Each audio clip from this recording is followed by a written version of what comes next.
तारुण्याला न्याय देईल, इथल्या तरुणाला न्याय देईल, त्यावेळेस मला असं वाटतं हा महाराष्ट्र सुजलाम सुफलाम झाल्याशिवाय राहणार नाही. शिवाजी महाराजांनी वयाच्या 16व्या वर्षी हातात तलवार घेतली आणि तोरणाला तोरण बांधलं. छत्रपती संभाजी महाराजांनी वयाच्या 14व्या वर्षी बुधभूषणम नावाचा संस्कृत ग्रंथ लिहिला. संत ज्ञानेश्वर महाराजांनी वयाच्या 16व्या वर्षी हातामध्ये लेखणी घेतली आणि ज्ञानेश्वरी सारखा महान ग्रंथ ज्ञानेश्वर महाराजांनी वयाच्या 16व्या वर्षी निर्माण केला. मनामध्ये कधीतरी असा प्रश्न येतो, आणि मी वयाच्या 16व्या वर्षी कीर्तन करू शकत नाही का? कधीतरी असा प्रश्न पडतो. एके दिवशी मास्तर असं शिकवत होते पोरांना. ते म्हणे, पोरांनो तुम्ही काय करता? 10वीचा वर्ग, वय वर्ष 16. शिक्षक पोरांना शिकवत होते. म्हणे खरे तुम्ही काय करताय? वय वर्ष 16. शिवाजीराजांनी हातामध्ये तलवार घेतली, तोरणा घेतला. ज्ञानेश्वर महाराजांनी 16व्या वर्षी ज्ञानेश्वरी सारखा ग्रंथ लिहिला. तुम्ही काय करताय? तुमच्या वयात असताना यांनी हे केलं, तुमच्या वयात असताना त्यांनी ते केलं. एक पोरगा हुशार होता. म्हणे का हो गुरुजी?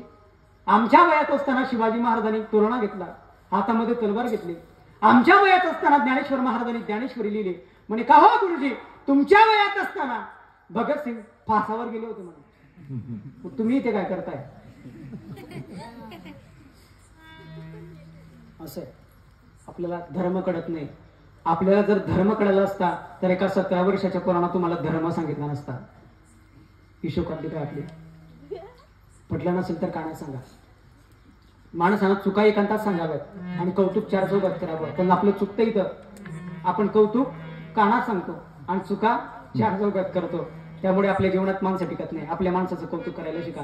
कधी गेलात मुस्लिम धर्मामध्ये, कधी गेलात ख्रिश्चन धर्मामध्ये, कुठलाही मुस्लिम धार्मिक व्यक्ती त्याच्या धर्मातल्या मौलाना व्यक्तीला कधीच नावं ठेवत नाही. त्यांच्या धर्मगुरूंना कधीच नावं ठेवत नाही. कधीच नाही.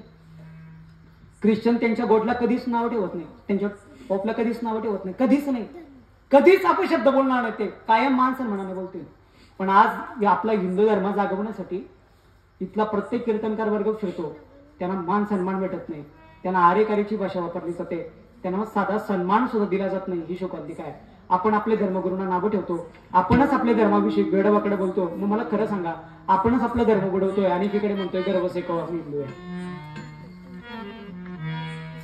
कपाळावरती भगवी टिळे लावणारे, आपल्या गाडीवरती छत्रपती शिवाजी महाराजांचे झेंडे लावणारे, आपल्या गाडीवरती जय शिवराय जय भवानी अरे बघतोस काय मुजराकर जगदंब असे टॅटू आपण आपल्या गाडीवर करतो, आपल्या हातावर करतो, आपल्या कपड्यावरती चंद्रकोर लावतो. शिवाजी महाराजांचे कवच कुंडल आपण कानात घालतो. मी छत्रपती शिवाजी महाराजांसारखा दिसलो पाहिजे म्हणून शिवाजी महाराजांसारखी दाढी, शिवाजी महाराजांचा परिधान, शिवाजी महाराजांसारखा पोशाख परिधान, शिवाजी महाराजांसारखा पेहराव करण्याचा प्रयत्न. मी शिवाजी राजांसारखा दिसतो का? पण मला इथल्या तरुणांना सांगायचंय, अरे भावड्या, आपण शिवाजी महाराजांसारखे दिसतो का? याही पेक्षा मी शिवाजी महाराजांसारखा वागतो का? ज्यावेळेस इथला तरुण हा विचार करेल, मला असं वाटतं हा महाराष्ट्र सुजलाम सुफलाम झाल्याशिवाय राहणार नाही. छत्रपती शिवाजीराजांना सुद्धा वाईट वाटत असेल जेव्हा छत्रपती शिवाजीराजे संभाजीराजे वरून बघत असतील, आम्ही काय केलं, यांच्यासाठी आम्ही नको होतो युद्ध लढायला, यांच्यासाठी नको होतं आम्ही आता तलवारी घ्यायला. कारण हा काळ असा आहे, भयानक वाईट आहे. आपण आपल्या शाळा कॉलेज महाविद्यालयामध्ये जाऊन बघा, 5वी 6वी 7वी 8वीच्या 9वीच्या मुलींच्या इंस्टाग्रामवर आयडिया. म्हणजे कुठे गेलं आपलं जग, कुठे गेलं आपलं तंत्रज्ञान, कुठे गेली आपल्या संस्कृती, कुठे गेली आपल्या परंपरा. मला म्हणायचं नाही ताईनो, चुकलं असेल मला माफ करा. आपल्याला कमी वयात तुम्हाला प्रसिद्ध व्हायचं आहे, कमी वेळात तुम्हाला सिद्ध करून दाखवायचंय स्वतःला. तुम्ही प्रसिद्ध व्हाल पण सिद्ध कधीच होणार नाही. ससा उड्या मारतं 4च वर्ष जगतं, 4च. कासव संत गतीनं चालतो, शतक जगतो तो शतक. कमी वेळामध्ये नको ती कृत्य करू नका. आपल्या बापाची समाजात मान खाली जाईल, आपल्या माईची समाजात मान खाली जाईल, असं वागण्याचा प्रयत्न अजिबात करू नका. आपण हिंदू धर्मात जन्माला आलो. सगळ्या महिलांना एक प्रसंग सांगतो, एक छोटासा, 5 मिनिटं द्या मला फक्त, बस. कीर्तनचा वेळा पूर्ण होईल. तुमच्या इज्जतीची किंमत एवढी आहे, एवढी आहे, एवढी आहे, मी तुम्हाला सांगतो. लोखंड कुठे पडलेलं असतं, त्याला जंग लागला, त्याच्यावर पाणी पडलं, त्याच्यावर ऊन वारा सगळं सोसतं आहे. त्याला जंग लागला कोणाला काही फरक पडत नाही. पण सोनं रस्त्यावर दाब्यावर कुठे पडलेलं दिसतं का तुम्हाला? ते तिजोरीत असतं, ते कपाटात असतं, ते शोकेशमध्ये असतं, कारण ते सोनं आहे. तुम्ही सोनं आहात. तुमचं चारित्र्य सोन्यासारखं आहे आणि ते सोन्यासारखं जपण्याची गरजही तेवढीच आहे. ते सोन्यासारखं जपण्याची जबाबदारी तुमची आहे. एक प्रसंग सांगतो, सगळ्या माझ्या बघण्यासाठी एक प्रसंग सांगतो. आपल्या देशामध्ये एक राजा होऊन गेला, राजपूत नावाचा एक राजा होऊन गेला. राणा रतनसिंहाच्या दरबारामध्ये राघव चैतन्य नावाचा मंत्री काम करीत होता. सगळ्यांनी कान, सगळ्या महिलांसाठी हा विशेष प्रसंग सांगतोय. राणा रतनसिंहाच्या दरबारामध्ये राघव चैतन्य नावाचा मंत्री काम करीत होता. एके दिवशी लोकांनी तक्रार केली राणा रतनसिंहांकडे, आणि राणा रतनसिंहांना लोकांनी सांगितलं की राणाजी, हा तुमच्याकडे जो मंत्री कामाला आहे राघव चेतन, हा कर्णिकोटा भानामती करतो, याला कामावरून काढून टाका, तो आपल्या राज्यात नको आहे. राणा रतनसिंहाने त्या राघव चैतन्य नावाच्या मंत्रीला कामावरून काढून टाकलं. त्याला कामावरून काढून टाकलं, त्याला राज्यातून काढून टाकलं. त्याला राज्यातून काढून टाकल्याचा राग राघव चैतन्य नावाच्या मंत्रीच्या लक्षात आला. त्यानं राज्य सोडलं आणि दिल्लीच्या दरबारी धाव घेतली. आणि दिल्लीच्या दरबारी बसलेला होता अल्लाउद्दीन खिलजी.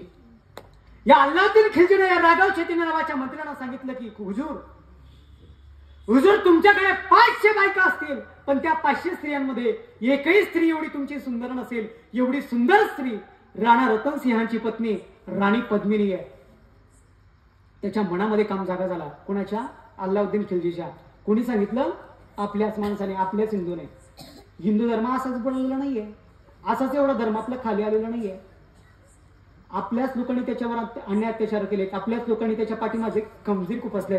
राघव चैतन्य नावाच्या मंत्र्यांना सांगितलं, हुजूर, तुमच्याकडे 500 बायका असतील, पण एकही स्त्री सुंदर नाही. एवढी सुंदर स्त्री राणा रतनसिंहाची पत्नी राणी पद्मिनी आहे. एवढं ऐकलं त्यानं राघव चैतन्य नावाच्या मंत्रीला जवळ बोलवून घेतलं. राणा रतनसिंहाला पत्रव्यवहार केला आणि त्या पत्रव्यवहारामध्ये सांगितलं, राणा रतनसिंहाला सांगितलं, आम्ही तुमच्या बायकोला बहीण म्हणतो, फक्त 2 मिनिटाची भेट आहे. तिच्या हातून आम्हाला फक्त राखी बांधायची आहे आणि आम्ही चालल्या जाणार आहोत. आम्हाला फक्त एकदा तिला भेटायचं आहे.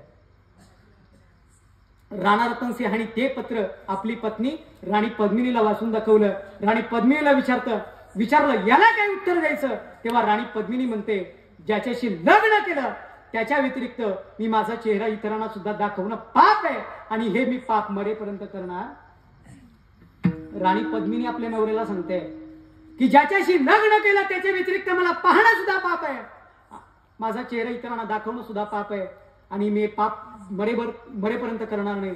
ज्या वेळेस राणा रतनसिंहांनी पत्र लिहिलं, ते पत्र अल्लाउद्दीन खिलजीकडे आलं.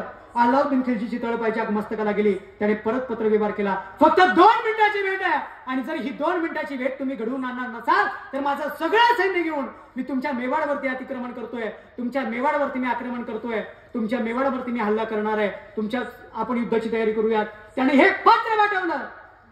पत्र आलं राणा रतनसिंहांना.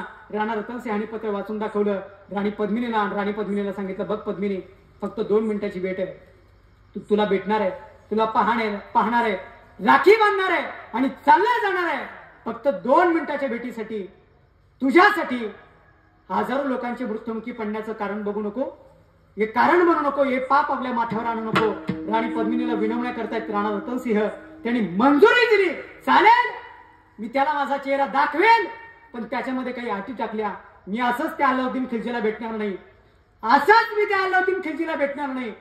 मी वर उभी राहील, खाली पाण्याचं तळ असेल, वर एक आरसा असेल, मी आरशामध्ये पाहिल, माझं प्रतिबिंब आरशात पडेल, आरशातलं प्रतिबिंब खाली पाण्याचं तळ राहील, त्या पाण्यातल्या तळ्यामध्ये आरशातलं प्रतिबिंब पडेल, आणि ते पाण्यातलं प्रतिबिंब ते अल्लाउद्दीन खिलजीनं पाहावं आणि चाललं जावं.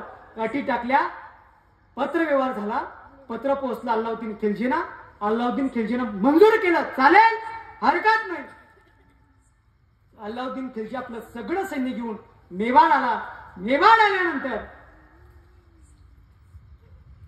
त्यानं ते पाण्यातलं प्रतिबिंब पाहिलं, त्या तड्यातलं प्रतिबिंब पाहिलं, आणि राघव चैतन्य नावाच्या मंत्रीला बोलवून घेतलं. त्याच्या कानात 2 वाजवल्या. अरे मूर्खा, सांगितलं होतं 500 स्त्रियांमध्ये एकही एवढी सुंदर स्त्री नाही. अरे मूर्खा, या जगात एवढी एकही सुंदर स्त्री नाही, एवढी राणी पद्मिनी आहे. त्याच्या मनात काम जागा झाला होता. पत्रव्यवहारामध्ये लिहिलेलं होतं, 2 मिनिटाची भेट आहे, तुमच्या बायकोच्या हातून राखी बांधणार आहोत. काय सांगितलं होतं? राखी बांधणार आहोत. मनामध्ये काम झाला, जागा झाला, तलवार उपसली, युद्ध झालं. एका स्त्रीमुळे 16,000 लोक मेली. किती? एका स्त्रीचं चारित्र्य किती महान आहे. एका स्त्रीमुळे 16,000 लोक मेली. 16,000. राणी पद्मिनीनं सगळ्यांना, आपल्या सगळ्या दासांना सांगितलं, चला बडा शृंगार करा. शृंगार कशासाठी? युद्ध चालतंय आणि शृंगार. राणी पद्मिनीनं सगळ्या स्त्रियांना सांगितलं, सगळ्या दासांना सांगितलं, चला बडा शृंगार करा. सांगितलं ना? ऐका. सगळ्या स्त्रियांनी शृंगार केला, चिता रचल्या आणि स्वतः त्यांचं आत्मदहन करून घेतलं. स्वतःची राख रांगोळी केली.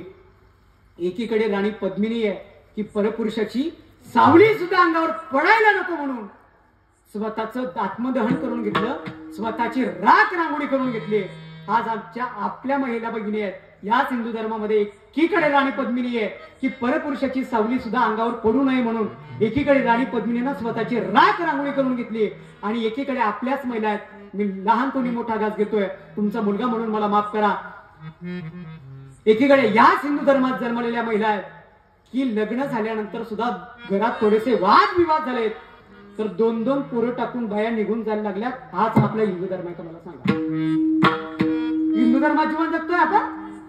आणि इतर धर्मांना नावं ठेवण्यापेक्षा आपण किती पाण्यात आहोत आणि आपण किती नीट पद्धतीने आपला धर्म जोपासतोय का हे बघण्याचा प्रयत्न करा. आणि मग तेव्हा सांगा गर्व शिकवून हिंदू आहे. अरे गर्व शिकवून हिंदू आहे. सांग हिंदू धर्म किती माहिती दिला. आपलं चुकतंय.